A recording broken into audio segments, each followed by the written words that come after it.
예수님을 영접하고 세례를 받으면 즉각 변하면 얼마나 좋습니까? 완전히 변해버리면 얼마나 좋겠습니까? 오늘 1부에서도 9명 세례를 받고 또 5부에도 5명 세례를 받겠지만 세례를 받아도 예수님을 믿겠다고 결정했음에도 불구하고 우리가 호련히 달라지는 사람도 덜어 있긴 하지만 그렇게 쉽게 안 변합니다. 옛사람을 가지고 그냥 살고자 하기 때문이죠. 새 생명이 왔음에도 불구하고 우리가 새 생명에 걸맞는 삶을 살기를 결단하지 않기 때문이죠. 초대교회도 그랬어요. 오늘 우리가 고린도전서 12장 말씀을 읽었지만 이 편지는 사도 바울이 고린도 교회에 생긴 문제에 대한 답변입니다.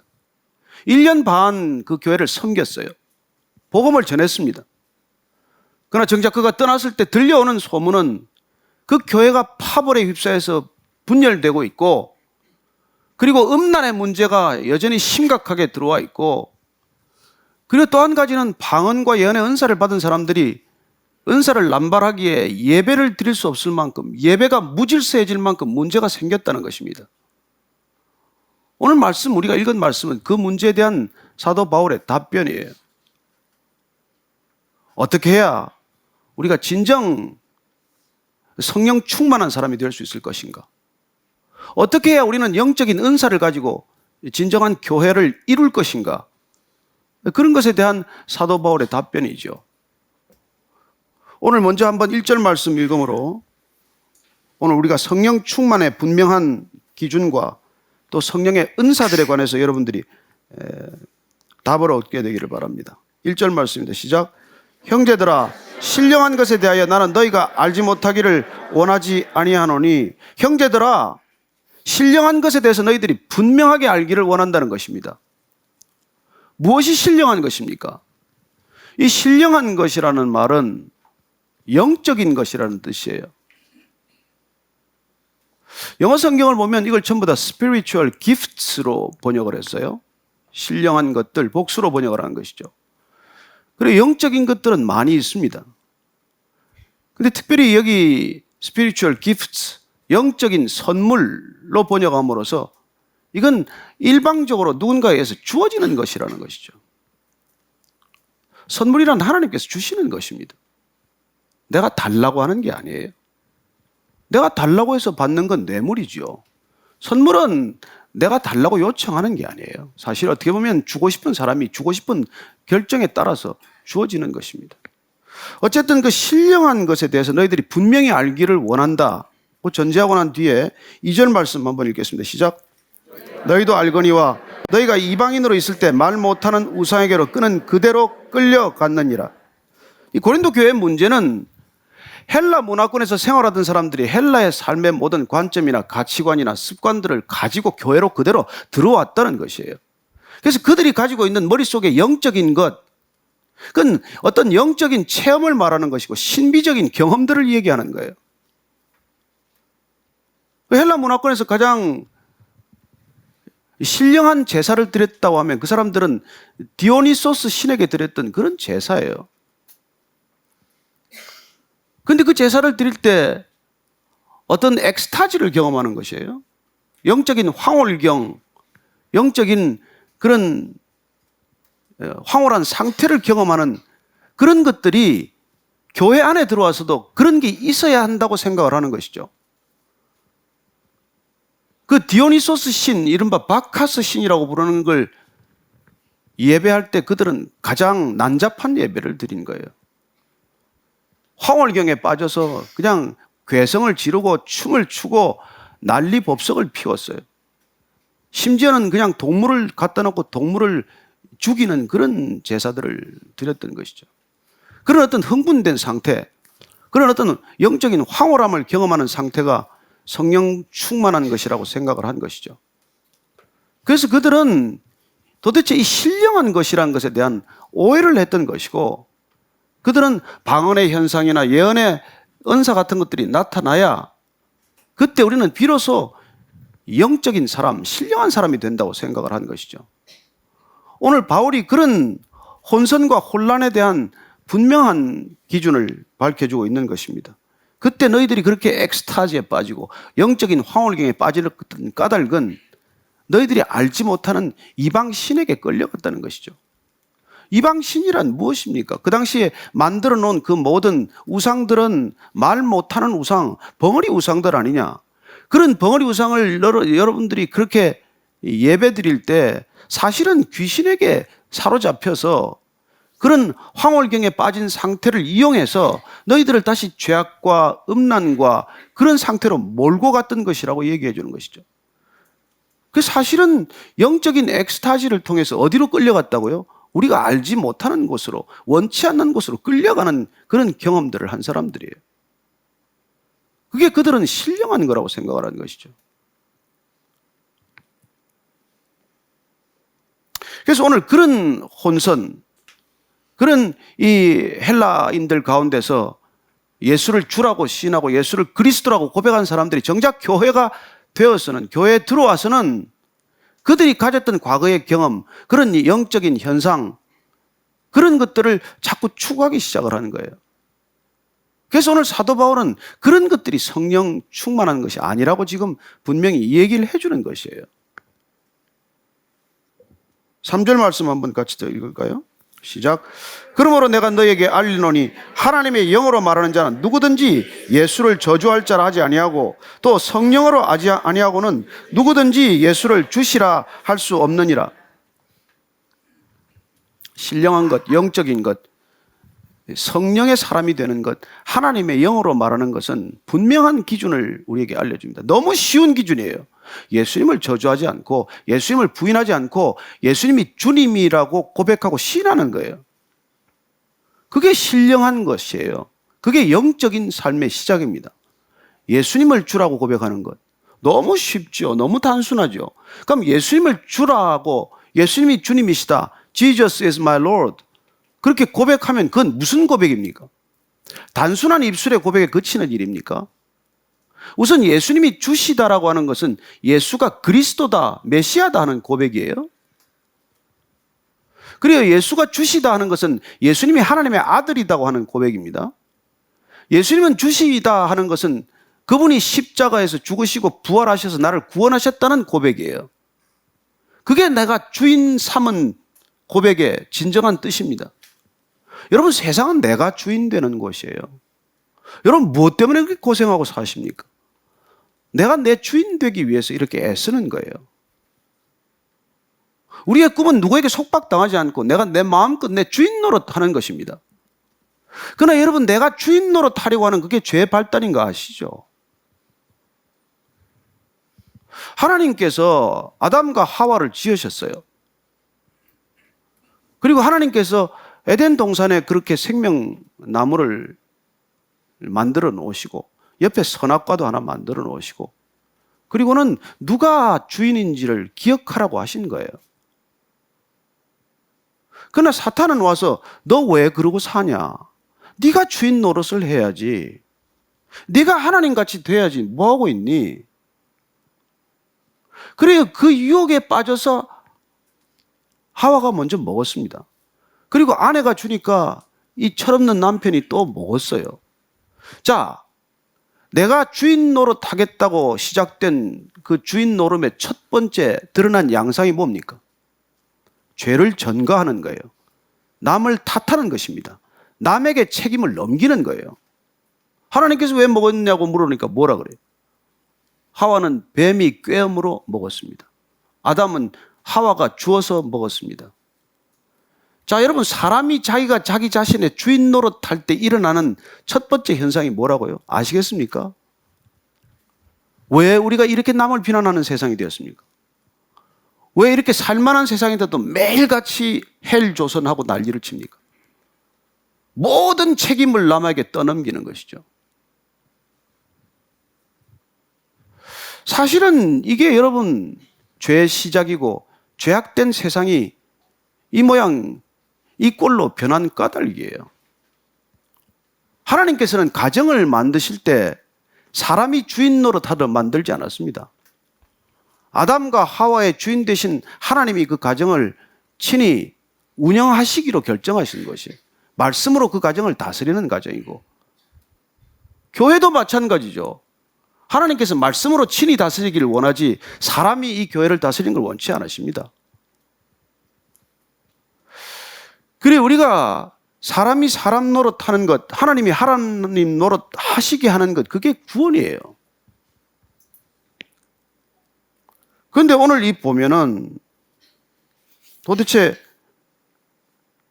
하나님의 영어로 말할 때 예수를 저주하고 예수님을 시인하는 게 이게 전부인가? 아니죠. 예수님을 주라고 시인하는 것은 입으로만 주님 주님하고 부르는 게 아니라고 예수님께서 분명히 말씀해 주시지 않았습니까? 그래서 마태복음 7장을 보면 우리가 예수님께서 나를 주님 주님 부른다고 해서 그게 그렇게 성령 충만한 게 아니라는 것을 이렇게 말씀해 주시지 않습니까? 마태복음 7장 21절에서 23절까지 같이 읽을까요? 시작. 나더러 주여 주여 하는 자마다 다 천국에 들어갈 것이 아니요 다만 하늘에 계신 내 아버지의 뜻대로 행하는 자라야 들어가리라. 그날에 많은 사람이 나더러 이르되 주여 주여 우리가 주의 이름으로 선지자 노릇하며 주의 이름으로 귀신을 쫓아내며 주의 이름으로 많은 권능을 행하지 아니하였나이까 하리니 그때 내가 그들에게 밝히 말하되 내가 너희를 도무지 알지 못하니 불법을 행하는 자들아 내게서 떠나가라 하리라. 주여 주여 한다고 주님이라고 고백한 것이 아니라 아버지의 뜻대로 행하는 자, 불법을 행하지 아니하는 자, 그게 주님을 주님으로 인정하고 시인하고 고백하는 사람이라는 것이죠.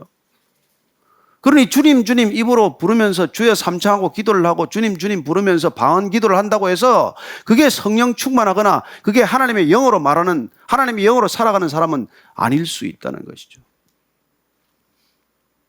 그 얘기를 하고 계신 것 아닙니까?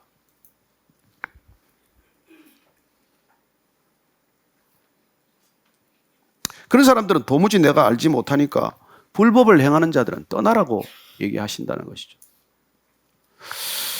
저는 우리가 성령 충만하다는 것이 또 하나님의 영어로 말한다는 것이 또 심지어 하나님의 영어로 오신 성령님께서 우리에게 주신 은사들을 통해서 우리가 어떻게 살아가는 것이 성령 충만과 직결된 것이지 단순한 은사만의 문제, 단순한 능력만의 문제가 아니라는 것을 예수님께서 직접 말씀해 주셨음을 기억해야 합니다.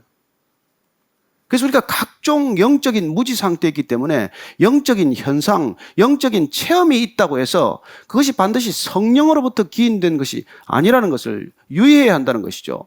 여러분, 모든 종교의 영적 현상이 있습니다. 모든 종교의 신비주의적 경향이 있고 신비주의적 체험을 추구하는 사람들이 있어요. 그래서 다른 종교에도 방언이 있습니다. 다른 종교에 방서, 글도 있어요. 다른 종교에 심지어 능력도 있습니다. 예언도 있어요. 그런 모든 영적인 현상들을 성령에서부터 온 것이라고 착각하지 말라는 것이죠. 영적인 무지한 사람들은 영적인 호기심이 지나치게 많거나 영적인 현상과 체험에 대해서 지나치게 두려워하거나 그런 일들이 많아요. 둘 다 조심해야 합니다. 오늘 우리가 이 말씀을 따라가면서 정말 무엇이 성령의 은사들인가, 진정 성령으로부터 온 그런 기프트인가, 이걸 우리가 분별해야 한다는 것이죠. 오늘 사도 바울이 그걸 통해서 고린도 교회에 만연한 이 혼란한 예배, 이 질서 없는 그런 현상들에 대해서 단호한 기준을 얘기해 주고 있는 것이죠. 4절, 5절, 6절 계속해서 읽습니다. 시작. 은사는 여러 가지나 성령은 같고 직분은 여러 가지나 주는 같으며 또 사역은 여러 가지나 모든 것을 모든 사람 가운데서 이루시는 하나님은 같으니. 은사는 여러 가지입니다. 보십시오. 직분도 여러 가지예요.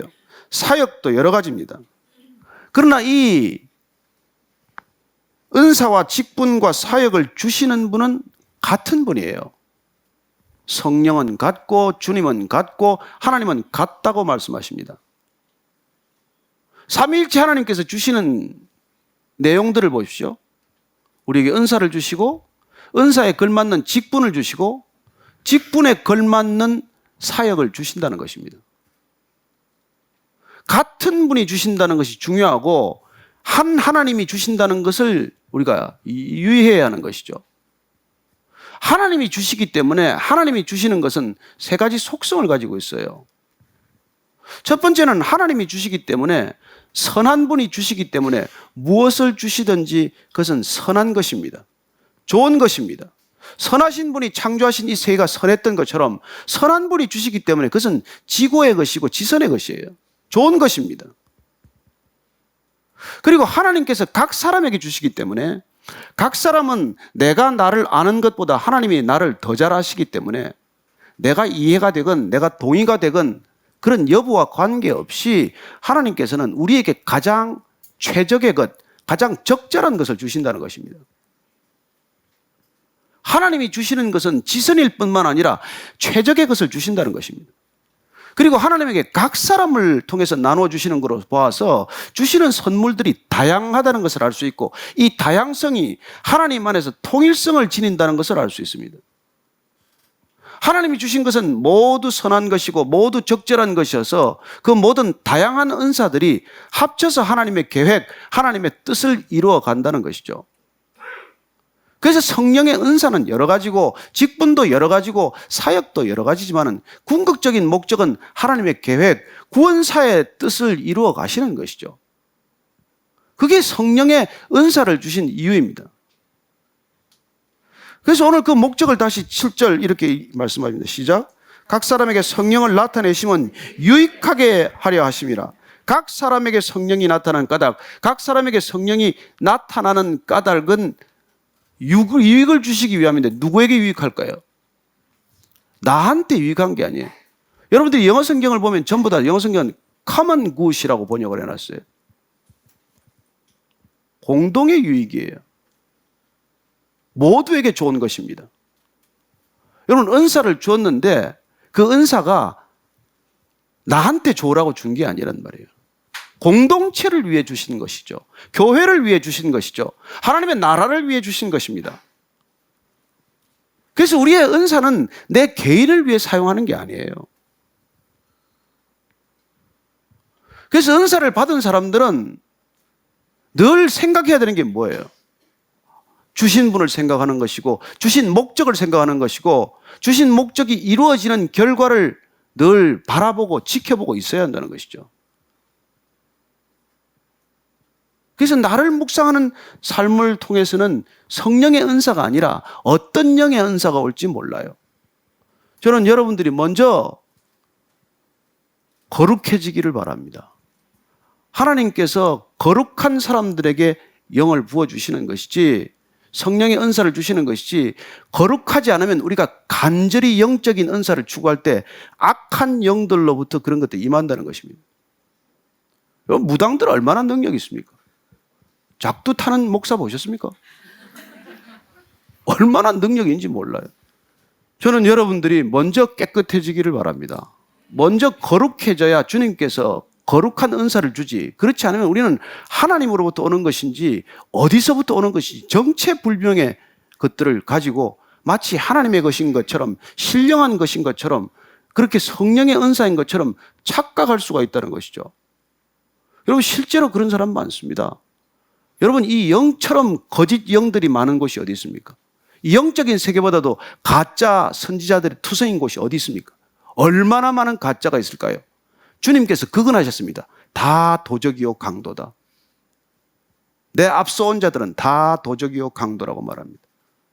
하나님과 인간 사이에 끼어서 영적인 일들을 가장하고 영적인 능력을 가지고 사람을 현혹시키거나 사람을 속이는 것들은 얼마나 흔해 빠진 일인지 몰라요.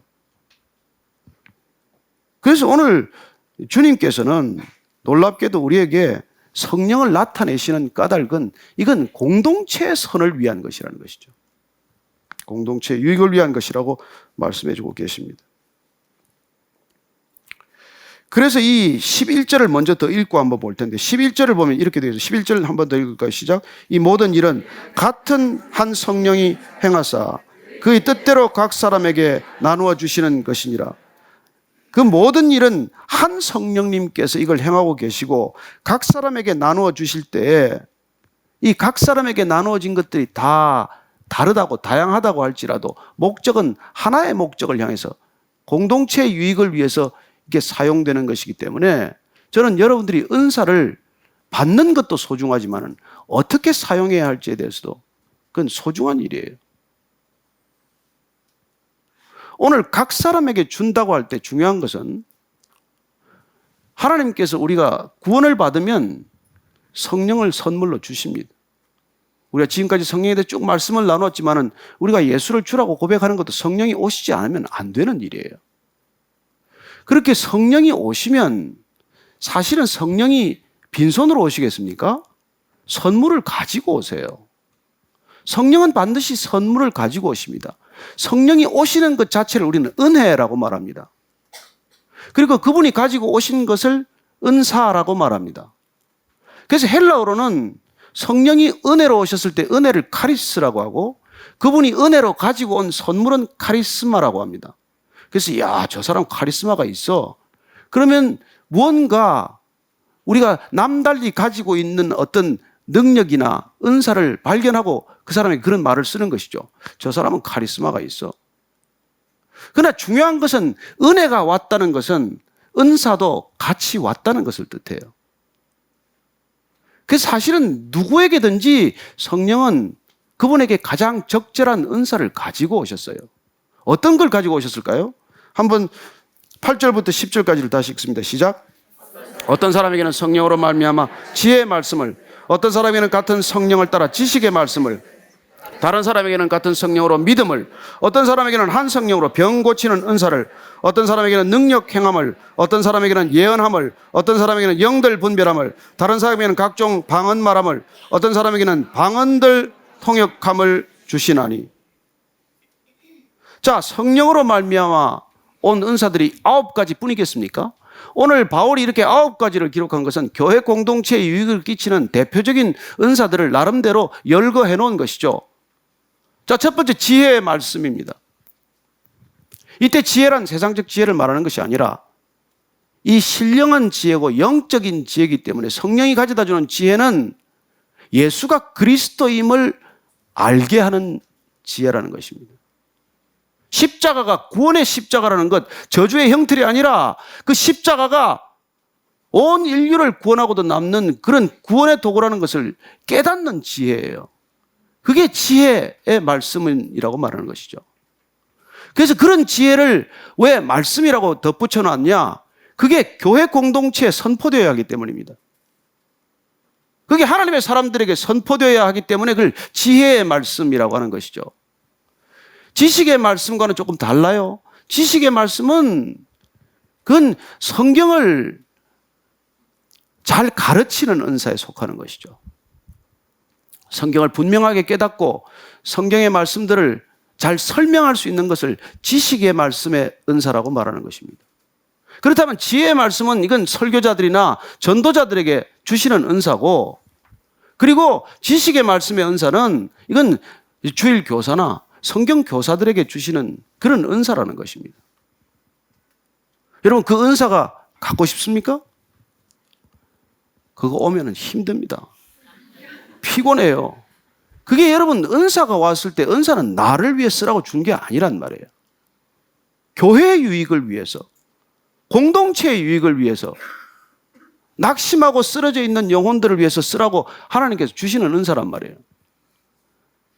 여러분, 받는 것도 쉽지도 않아요. 그냥 주시는 것 같지만은 그것도 깨끗하게 닦아서 주시기 때문에 저 같은 사람은 이 더러운 입에다가 그걸 주실 수 없어서 입을 2번이나 돌아가게 만드셨어요. 제가 옛날에는 이 입으로 한 3분씩 욕을 했거든요. 지금은 욕을 기억하려도 기억이 잘 안 나요. 그러나 이 입을 하나님이 쓰시기 위해서 이 입이 오른쪽으로 돌아가고 왼쪽이 돌아가서 이렇게 균형은 잡혔지만 하나님께서 쓰시기 위해서는 여러분 반드시 정결케 하는 시간이 필요하다는 것을 기억하십시오. 그냥 주시지 않습니다. 그러나 그게 우리가 일반 다른 종교에서 말하는 지성이면 감천이다, 그게 아니란 말이에요. 세상은 내가 드리는 만큼 보상이 있을 것이라고 기대를 해요. 지성을 드리고 치성을 다하면 준다고 생각하죠. 그래서 그 사람들은 여러분 이단인 걸 식별하는 건 간단해요. 마치 영적인 존재를 내가 부리듯, 내가 핸들링 할 수 있듯, 내가 딜링 할 수 있다고 그렇게 주장하고 행동하는 것입니다. 아니에요. 성령이 우리를 핸들링하는 것이지 우리가 성령을 내 마음대로 좌지우지하는 게 아니에요. 그건 이단들의 대표적인 행태입니다. 여러분, 성령이 뜻대로 우리한테 주시는 것이지 내 뜻대로 내가 성령을 좌우하는 게 아니란 말이에요. 저는 여러분들이 그런 교만이 없게 되기를 바랍니다. 이 지혜의 말씀, 지식의 말씀 뒤에 뭐가 있을까요? 또 다른 사람에게는 성령으로 믿음, 이때 믿음은 은사로서의 믿음이에요. 믿음도 선물입니다. 여러분, 믿음도 큰 믿음은 선물이에요. 산을 옮길 만한 믿음은 은사란 말입니다. 그러니까 여러분들이 그런 믿음이 왜 없냐고 남을 비난해서는 안 됩니다. 그 은사를 받아야 그런 믿음이 있어요. 예수님께서는 제자들 믿음조차도 나무랐습니다. 아니, 제자들 정도면 여러분 그런 믿음이 어디 있어요? 가진 걸 다 버리고 주님 따랐는데 그런 제자들을 향해서 주님께서 이 믿음이 작은 자들아, 억울하지 않겠어요? 그때 믿음은 이 제자들이 지금 구원의 믿음이 흔들린다는 게 아니잖아요. 하나님의 전능하신 능력을 믿지 못하는 믿음, 그런 믿음을 작은 믿음, 흔들리는 믿음으로 본 것이죠. 그래서 주님께서는 얼토당토안하게도 로마의 백부장이나 수로보니게 여인한테는 이 믿음이 대단한 믿음으로 칭찬을 하신단 말이에요. 내가 이스라엘 땅에서 아직 이만한 믿음을 본 적이 없다, 이렇게 말할 때 그 믿음은 은사로서의 믿음을 주신 거란 말이에요. 그런 믿음을 은사로 받았기 때문에 예수님은 무엇이든지 할 수 있다, 내가 구하기만 하면 태산도 움직일 것이다, 그런 믿음을 갖게 된 것이죠. 그래서 여러분들이 믿음의 은사를 받았는데 이 믿음의 은사가 없는 사람한테 너무 그렇게 이런저런 얘기를 함부로 해서는 안 되는 것입니다. 그게 성령의 은사이기 때문에. 저는 지혜의 말씀의 은사는 받았지만은 내가 구하면 돈이 그냥 다 올 것이다, 이런 믿음은 없어요. 저는 돈을 안 구합니다. 그러나 또 돈을 잘 버는 은사를 가진 사람이 있잖아요. 그게 다 은사 나름대로예요. 자, 또 어떤 은사가 있습니까? 병 고치는 은사, 능력 행함의 은사가 있다는 것입니다. 어떤 신학자들은 초대교회 이후로 병 고치는 은사는 이제 사라졌다고 말합니다. 아니요, 주님께서 말씀하셨습니다. 나보다도 더 큰 일을 너희들이 행할 것이다. 병 고치는 은사 있을 수 있습니다. 그 다음에 능력 행함이란 병 고치는 은사 이외의 은사를 말하는 것이죠. 사도행전에 이런 은사들이 많이 기록이 되어 있고 능력 행하는 것이 기록되어 있습니다. 사도 베드로는 죽은 도로가를 일으켰어요. 그들은 성전 미문에 있는 안전뱅이를 일으켰습니다. 그런 능력이 나타나는 것이죠. 사도 바울은 빌립보 감옥에서 옥문을 열고 나오는 능력을 보였습니다. 박수 엘루마에게 능력을 행했어요. 그런 능력들이 성경에는 기록되어 있고 오늘도 그런 능력들이 있을 수 있는 것이죠. 그런 은사가 주어질 경우에. 자, 그 다음에 어떤 사람에게는 예언함을, 그 다음에 영들 분별함을, 방언말함을, 방언 통변함을, 이런 영적인 은사들이 또 있다는 것이죠. 그래서 예수님께서는 우리에게 그런 성령을 보내주실 때 교회 공동체를 위해서 이런 은사들을 주신다는 것이죠. 중요한 것은 영들을 분별해야 하는 은사입니다. 영이라고 해서 다 성령에 속한 것이 아니기 때문이죠. 그래서 사도 요한은 요한 1서를 보면 이렇게 기록합니다. 4장 1절부터 읽어드릴게요. 사랑하는 자들아, 영을 다 믿지 말고 오직 영들이 하나님께 속하였나 분별하라. 많은 거짓 선지자가 세상에서 나왔습니다. 이로써 너희가 하나님의 영을 알지니 곧 예수 그리스도께서 육체로 오신 것을 신하는 영마다 하나님께 속한 것이요 예수를 신하지 아니하는 영마다 하나님께 속한 것이 아니니 이것이 곧 적 그리스도의 영이니라. 여러분, 예수님이 오셨다는 것을, 육체로 오셨다는 것을 신한다는 건 무슨 뜻일까요? 그분이 인격적으로 이 땅에 오셔서 온전히 죽으시고 온전히 부활하셨다는 것을 믿는 것이고, 그래서 그 당시에는 많은 이단들이 이 사실을 흐려놓았어요. 어떻게 하나님이 십자가에 못 박혀 죽겠냐, 잠시 헛것으로 왔다 갔다, 이런 소리들을 하기 시작한 사람들이 생겼고, 그런 이단들을 분별하기 위해서는 반드시 이런 걸 검증하라는 거예요. 오늘날도 마찬가지입니다. 여러분, 교리를 교묘하게 흐트려 놔서 얼마나 많은 이단들이 횡행하고 있습니까? 그 이단들이 전부 다 문패는 교회예요. 그리고 교회가 하는 모든 직분들을 다 주고 있습니다. 더 많은 직분들이 있어요. 그걸 조심하라는 것이죠. 사실 예언이란, 우리가 사도 바울도 예언을 했고 여러 가지 예언이 있지만, 성경적 예언이란 하나님이 구원에 관한 기록된 말씀들을 전하는 걸 본질적으로 예언이라고 합니다. 그러나 여기서 말한 예언은 미래에 관한 얘기들이기도 해요. 그렇지만 그런 것들도 우리가 궁극적으로 공동체의 유익을 위한 말씀들이 되어야 한다는 분명한 기준을 우리에게 알려주고 있는 것이죠. 그리고 방언도 사도행전 2장에 나오는 방언과는 좀 달라요, 사문. 사도행전 2장에 나오는 방언들은 외국어 방언들이에요. 그래서 각국에서 온 사람들이 자기 나라 말로 하는 것을 들었다라고 되어 있습니다. 그러나 여기서 말하는 방언, 특별히 그 당시에 고린도 교회에 있었던 방언들은 기도할 때 알아들을 수 없는 말로 얘기하는 것, 신비한 언어로 얘기하는 것, 이런 방언을 말해요. 이런 방언도 은사에 속합니다. 그래서 영들을 분별함과 방언을 통변하며 이 은사는 다른 은사들이지만 이런 은사들이 함께 있어야 한다는 것이죠. 어떤 분은 두 가지 은사를 동시에 가진 분도 있지만 대개는 다른 사람들이 가지고 있을 경우에 예배 도중에 무슨 갑자기 방언을 한다든지 사람들이 많이 모인 곳에서 방언을 할 때는 통변하는 사람들이 있어서 그걸 통역해 줘야 한다는 것이죠. 그래서 이런 은사들을 전부 우리가 가지고 있을 때 이 은사들은 반드시 아까 말씀드린 한 주님께서 주시는 직분, 직임과 연결되어 있다는 것입니다. 은사만으로서가 아니라 이 은사를 가지고 어떻게 직분을 수행해야 할 것인가에 관한 직분이 연결되어 있다는 것을 보게 됩니다. 12장 28절 이하 시작. 하나님이 교회 중에 몇을 세우시니 첫째는 사도요, 둘째는 선자요, 셋째는 교사요, 그 다음은 능력을 행하는 자요, 그 다음은 병 고치는 은사와 서로 돕는 것과 다스리는 것과 각종 방언을 말하는 것이라. 다 사도이겠느냐, 다 선지자이겠느냐, 다 교사이겠느냐, 다 능력을 행하는 자이겠느냐, 다 병 고치는 은사를 가진 자이겠느냐, 다 방언을 말하는 자이겠느냐, 다 통역하는 자이겠느냐. 예, 이런 은사들이 다 각자에게 주어질 때 모든 사람에게 다 같은 은사가 주어지는 것도 아니고 한 사람에게 이런 은사가 다 주어지는 건 아니라는 거예요. 근데 이런 것들이 하나의 교회 공동체의 유익을 위해서 함께 다양성 가운데 통일성을 지니기 위해서는 이 은사가 사랑에 기초해야 되고 사랑으로 구해야 되고 사랑으로 이 은사가 사용되어야 한다는 것을 13장에 말해주고 있는 것이죠. 그래서 내가 천사의 말을 하고 사람의 방언을 할지라도 사랑이 없으면 소리나는 구리와 울리는 꽹과리가 되고 내가 예언하는 능히 세상의 모든 비밀을 알고 지식을 알고 그리고 산을 옮길 만한 믿음이 있다고 할지라도 사랑이 없으면 그게 아무것도 아니라는 거란 말이에요. 그리고 또 내 몸을 불사르게 내어주고 내게 있는 모든 것으로 구제를 하더라도 사랑이 없으면 그건 유익이 전혀 없다는 거예요.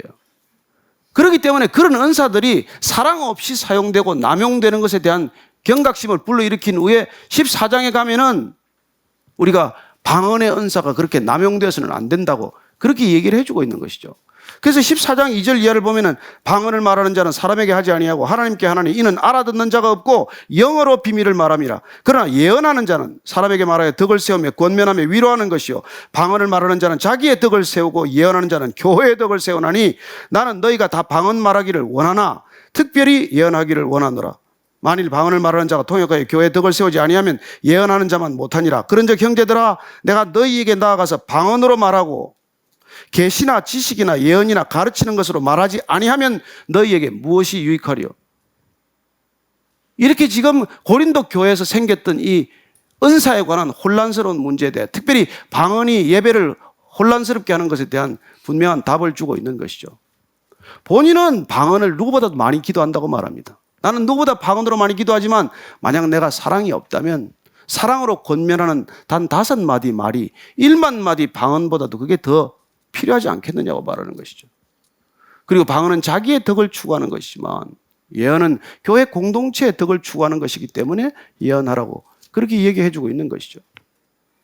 이런 여러 가지 직분들이 성령의 은사와 관련이 되어 있기 때문에 사도 바울은 로마 교회를 향해서도 이 성령의 은사에 관해서 말을 하고 그리고 에베소 교회에 대해서도 이 성령의 은사에 대해서 다시 한번 강조해 주고 있는 것을 우리가 보게 됩니다. 그래서 우리가 로마서를 보면 로마서 한번 찾아보시겠어요? 로마서 12장 6절, 7절, 8절 말씀 한번 찾아서 읽어보십시다. 자, 로마서 12장 6절 이하 읽습니다. 시작. 우리에게 주신 은혜대로 받은 은사가 각각 다르니 혹 예언이면 믿음의 분수대로 혹 섬기는 일이면 섬기는 일로 혹 가르치는 자면 가르치는 일로 혹 위로하면 자면 위로하는 일로 구제하는 자는 성실함으로 다스리는 자는 부지런함으로 긍휼을 베푸는 자는 즐거움으로 할 것이니라.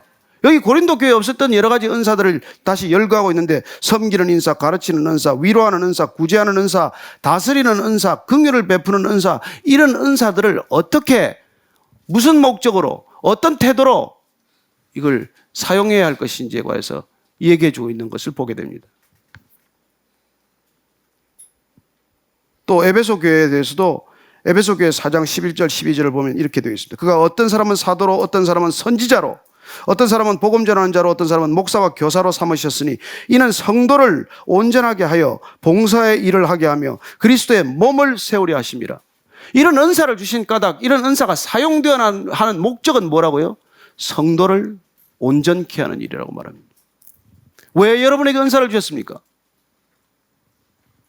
다른 성도를 온전케 하라고 주셨다는 거예요. 왜 교회에 이런 은사가 나타납니까? 교회 공동체를 건강하게 세우도록 주신 은사라는 거예요. 그래서 그리스도의 몸을 세우라는 것입니다. 그래서 하나님께서는 우리에게 성령을 보내주실 때 은사를 같이 주시는데 그 은사가 나타남으로써 교회가 세워지고 그 교회는 또다시 사람들을 온전케 해서 성도로 세우는 일을 하게 되고 그 성도가 다시 교회를 이렇게 세우게 되고 이런 일들이 주님이 오시는 날까지 계속되어야 한다는 것입니다.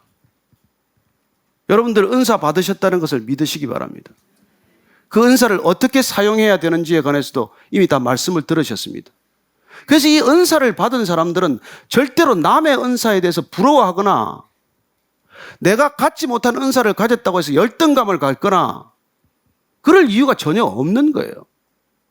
하나님께서 각자에게 맞는 은사를 주실 것이고 하나님께서 각자에게 필요한 은사를 이미 주셨기 때문입니다.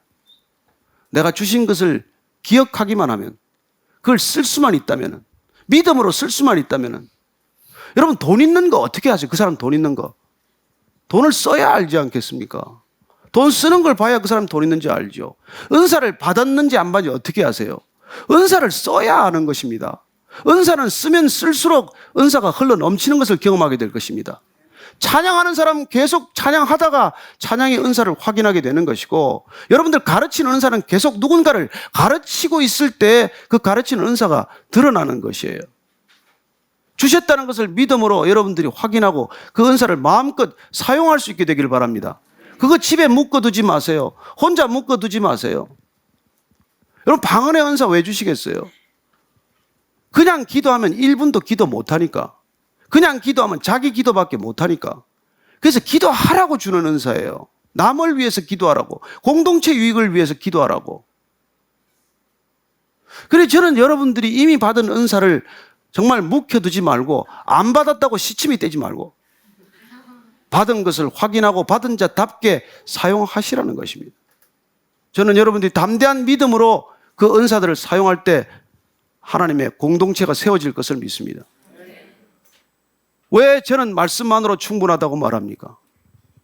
하나님께서 말씀을 통해서 다 우리에게 주셨고 알려주셨고 깨우쳐 주셨고 이미 우리에게 확인하셨기 때문입니다. 저는 여러분들이 말씀을 통해서 읽어가면서 성령을 다시 확인하기를 바라고, 말씀을 통해서 성령 세례를 다시 한 번 더 거듭받게 되기를 바라고, 그리고 이 말씀이 흘러넘치는 삶을 통해서 성령의 은사들이 나타나게 되기를 바랍니다.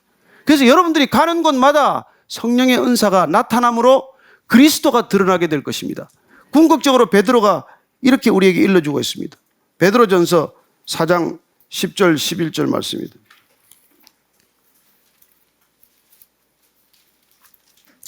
베드로전서 4장 10장 11절 같이 읽습니다. 시작. 각각 은사를 받은 대로 하나님의 여러 가지 은혜를 맡은 선한 청지기 같이 서로 봉사하라. 만일 누가 말하려면 하나님의 말씀을 하는 것 같이 하고 누가 봉사하려면 하나님이 공급하시는 힘으로 하는 것 같이 하라. 이는 범사에 예수 그리스도로 말미암아 하나님이 영광을 받으시게 하려 함이니 그에게 영광과 권능이 세세에 무궁하도록 있느니라. 아멘. 아멘 하십니까? 네. 여러분들이 선한 청지기가 되어야 한다는 것이죠. 내 것 아닙니다. 은사가 내 것 아니에요. 나를 통해서 흘러가지만 내게 아니라는 걸 여러분들이 기억하는 게 중요하다는 것입니다. 그래서 은사를 받았다고 교만해질 수 있습니까? 다른 사람이 없는 은사를 내가 가졌다고 교만해서 되겠습니까? 내 것 아니잖아요. 청직이라고 말하지 않습니까? 여러분 돈 여러분 겁니까? 여러분 꿈은 죽을 때 가져가야죠. 여러분 재능이 여러분 겁니까? 제가 심장 수술 몇 번 했는 게 내 거 아니에요. 내 마음대로 뛰게 하거나 멈추게 할 수 없습니다. 적당히 뛰면 지가 설 거예요. 여러분 1년에 피를 550만 리터 뿜어냅니다. 이 심장이 1년 동안. 한번 상상해 보십시오. 어떤 기계가 쉬지 않고 그렇게 평생 동안 피를 뿜어내겠습니까?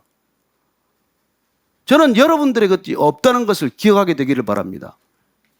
그래서 여러분들 은사를 나눌 때 아까워할 수가 없는 것이죠. 내 것 가지고 줍니까? 맡은 것 주는 임무를 게을리해서는 안 될 뿐 우리는 선한 청직이라면 하나님께서 주신 이 은사들을 값없이 아낌없이 풍성하게 나눠 주어야 한다는 것이죠. 그때 진정한 공동체가 세워지는 것을 보게 된다는 것이죠.